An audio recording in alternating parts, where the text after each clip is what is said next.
Proposition 52, we have our Amber Didier. DG. Okay. So Proposition 52 centers around the hospital fee. So before I explain what the proposition would do, let me explain a little bit about what the hospital fee is. It's a charge imposed by the state under current law on most private hospitals. It's been imposed since 2009, and it's set to sunset on January 1st, 2018 under current law. And the revenue from the fee is used for two main purposes. First, it's used to offset general fund spending in the state's program that provides healthcare coverage for the low-income population. We call that Medi-Cal. So it offsets general fund spending in Medi-Cal. And second, the revenues are used to provide increased Medi-Cal payments to hospitals.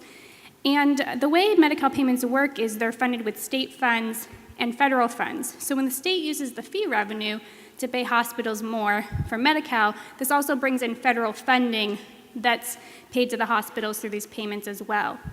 So in 2015-16, the general fund offset from the fee was about $850 million. And then the net benefit to the hospital industry was about $3.5 billion.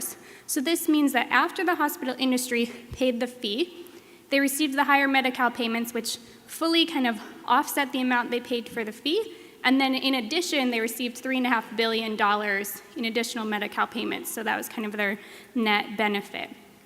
So if this measure were to pass, the fiscal impacts for state and local governments is a little bit uncertain. The legislature could, absent the measure, make a choice to extend the hospital fee. They've done that several times in the past. And if the legislature were going to extend the fee anyway, then this measure has really no fiscal impact for state and local governments. But if the legislature were not going to extend the fee, then this measure would have a fiscal impact.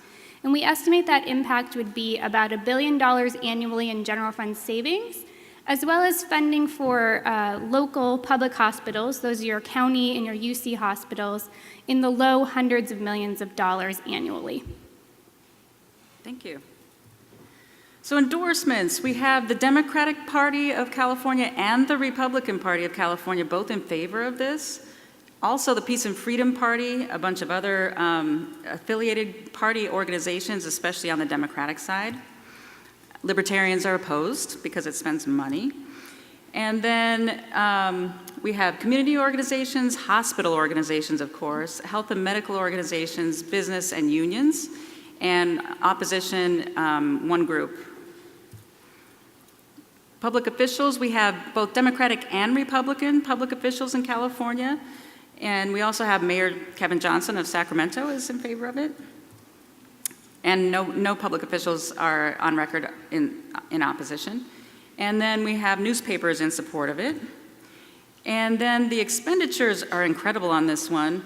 Almost $60 million in favor and over $12 million against. The in favor is healthcare organizations, as you might imagine, hospitals and so forth. And then against, we have SEIU, and then individual small donations that add up to an awful lot that are from, some affiliated organization, most likely. Questions? Did you say, and did I miss it, how this got onto the ballot? Was it referred or was it a citizen initiative? It was a citizen initiative. Thank you. That's a quick question. Somebody else? Could you possibly explain why SEIU opposes this measure? I've been puzzling over that too, and I tried to look it up, and all I could find was statements in, saying they were going to oppose it. I would imagine there must be some union clause that they're concerned about, but I don't know for sure, honestly. Do you? They have to be nonpartisan and very careful. Others? Okay, great.